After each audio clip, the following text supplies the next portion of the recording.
بسم اللہ الرحمن الرحیم رب یسر ولا تعسر واتمم بالخیر۔ مومنین کرام، ایک استخارہ کا طریقہ جو بہت سارے علماء کے درمیان مقبول ہے، مشہور ہے، وہ ہے استخارہ ذات الرقاع اسے بولتے ہیں، یعنی رقعے والا استخارہ، چٹھی والا استخارہ، پرچیوں والا استخارہ۔ اس استخارے کے طریقہ کو متعدد علماء نے اپنی کتابوں کے اندر نقل کیا ہے۔ ابن طاؤس نے اپنی کتاب فتح الابواب کے اندر لکھا ہے، شیخ کلینی علیہ الرحمہ نے، محمد بن یعقوب کلینی نے کتاب اصول کافی کے اندر لکھا ہے، اور شیخ مفید علیہ الرحمہ نے کتاب مقنعہ کے اندر لکھا ہے، شیخ طوسی علیہ الرحمہ نے کتاب تہذیب کے اندر لکھا ہے، شہید اول نے اپنی کتاب ذکرہ کے اندر لکھا ہے، کف عمی نے اپنی کتاب المصباح کے اندر لکھا ہے، اور شیخ حر عاملی نے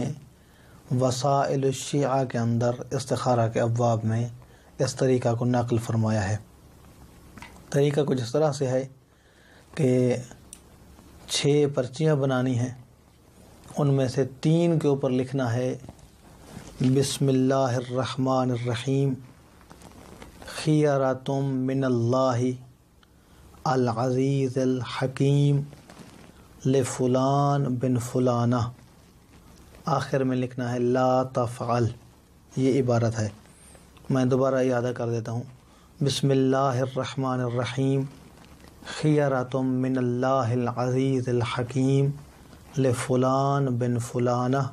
لا تفعل۔ 3 پرچیاں لینی ہیں، 3 کے اوپر ایک ہی عبارت یہی لکھنی ہے، بسم اللہ الرحمن الرحیم خیرۃ من اللہ العزیز الحکیم لفلان بن فلانہ لا تفعل۔ ان 3 کے اوپر جب یہ لکھ لی گئی ہے عبارت، اس کے بعد پھر اگلی 3 لیں اور ان کے اوپر بالکل یہی عبارت لکھنی ہے، بسم اللہ الرحمن الرحیم خیرۃ من اللہ العزیز الحکیم لفلان بن فلانہ۔ فلان بن فلانہ کی جگہ پر ہر پرچی میں اپنا نام اور اپنی والدہ کا نام لکھنا ہے، اور یہاں پر اب پھر لکھنا ہے افعل، یعنی 3 پرچیوں کے آخر میں لا تفعل ہے اور 3 پرچیوں کے آخر میں افعل ہے، باقی عبارت وہی کی وہی عبارت رہے گی۔ یہ 6 پرچیاں جب لکھ لی گئی ہیں، ان 6 کو اپنی جائے نماز کے نیچے رکھیں، 2 رکعت نماز ادا کریں، 2 رکعت نماز نفل استخارہ کی نیت سے پڑھیں کہ 2 رکعت نماز نفل برائے استخارہ پڑھتا ہوں یا پڑھتی ہوں قربتاً الی اللہ۔ اور طریقہ کار 2 رکعت نماز کا وہی ہے کہ جو عام طور پر نوافل کا طریقہ کار ہوتا ہے، فجر نماز کا طریقہ ہے۔ جب 2 رکعت نماز پڑھ لیں تو اس کے بعد سجدہ کرنا ہے، اور سجدہ میں 100 مرتبہ پڑھنا ہے، استغفر اللہ برحمتہ خیرۃ فی عافیہ۔ ایک مرتبہ پھر پڑھ دیتا ہوں، استغفر اللہ برحمتہ خیرۃ فی عافیہ۔ یہ 100 مرتبہ پڑھنا ہے سجدہ کے اندر نماز کے فوراً بعد، اس کے بعد پھر سجدے سے سر اٹھائیں اور پھر پڑھیں اللہم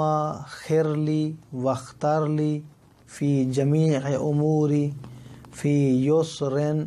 من کا وعافیہ۔ پھر پڑھ دیتا ہوں اللہم خر لی واختر لی فی جمیع اموری فی یسر من کا وعافیہ۔ اس کے بعد پھر وہ پرچیاں جو جائے نماز کے نیچے رکھی ہیں ان کو آپس میں مخلوط کر دیں تاکہ افعل اور لا تفعل وہ سب آپس میں مل جائیں۔ اس کے بعد پھر ایک پرچی نکالیں، اس پر اگر لکھا ہوا ہے آخر میں افعل، دوسری پرچی نکالیں، اگر اس کے اوپر بھی لکھا ہوا ہے آخر میں افعل، پھر تیسری پرچی نکالیں، اگر اس پر بھی لکھا ہوا ہے افعل تو پھر اس کام کو انجام دینا ہے۔ اگر اسی طرح سے 3 متواتر لا تفعل والی نکلتی ہیں تو اس کا مطلب یہ ہے کہ اس کام کو انجام نہیں دینا ہے۔ لیکن اگر آپ نے پہلی پرچی نکالی، وہاں پر لا تفعل لکھا ہوا تھا، اگلی 2 کے اوپر افعل لکھا ہوا تھا، یا پہلی کے اوپر افعل لکھا ہوا تھا، اگلی 2 کے اوپر لا تفعل لکھا ہوا تھا، تو پھر مزید 2 نکال لیں اب ہو جائیں گے آپ کے پاس 5، 5 میں سے جس کی تعداد زیادہ ہو، افعال والی کی تعداد زیادہ ہو، 3 افعال والی ہیں تو اس کا مطلب ہے کہ اس کام کو انجام دینا ہے۔ اگر 3 لا تفعال والی آ جاتی ہیں تو اس کا مطلب یہ ہے کہ اس کام کو انجام نہیں دینا ہے۔ اور اس طریقہ کو بہت سارے علماء اختیار کرتے ہیں اور اس پر اعتماد کرتے ہیں، اور اس طریقہ کو انجام دیا جا سکتا ہے گھر بیٹھے بھی، اور کسی دوسرے بندے کو کہنے کی ضرورت نہیں ہے۔ دعا ہے کہ اللہ کی ذات ہمیں صحیح اسلامی تعلیمات پڑھنے، سمجھنے، اس پر عمل